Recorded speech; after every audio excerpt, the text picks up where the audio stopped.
There's a line to a quarry at the end of Thomas's branch. It goes for some distance along the road. Thomas was always very careful to whistle here in case anyone was coming.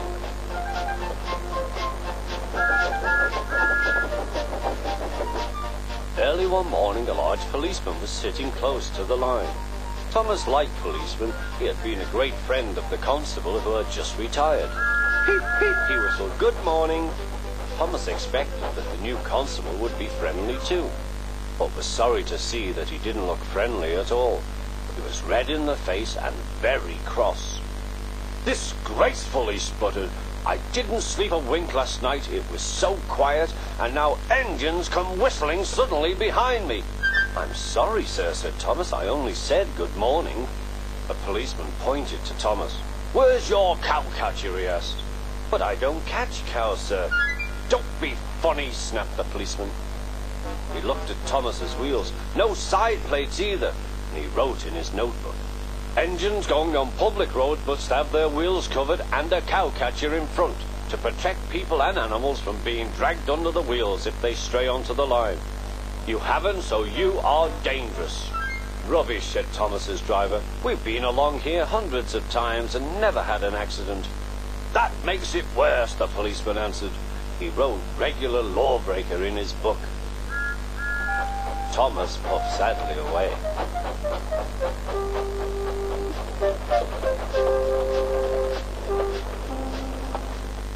The fat controller was having breakfast. He was eating toast and marmalade. The butler came in. "Excuse me, sir, you are wanted on the telephone."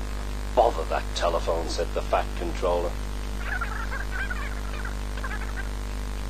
"I'm sorry, my dear," he said to his wife. "Thomas is in trouble with the police, and I must go at once." At the station, Thomas's driver told the fat controller what had happened. "Dangerous to the public, indeed. We'll see about that."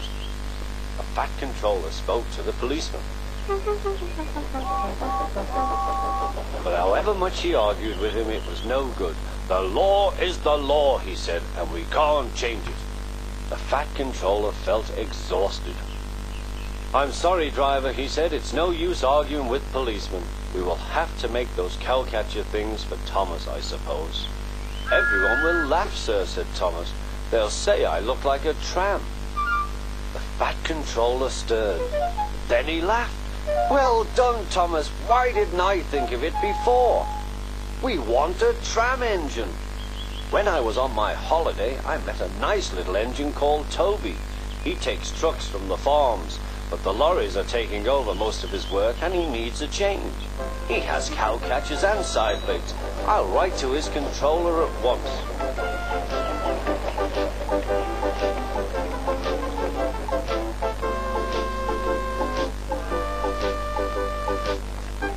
A few days later, Toby arrived.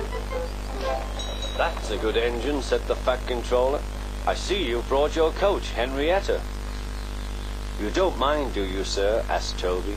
"The station master wanted to use her as a hen house, and that would never do." "No, indeed," said the fat controller. "We couldn't allow that."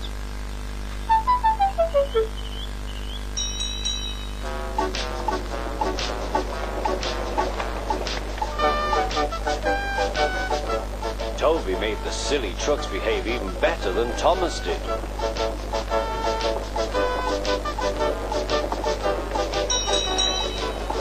Oi, you!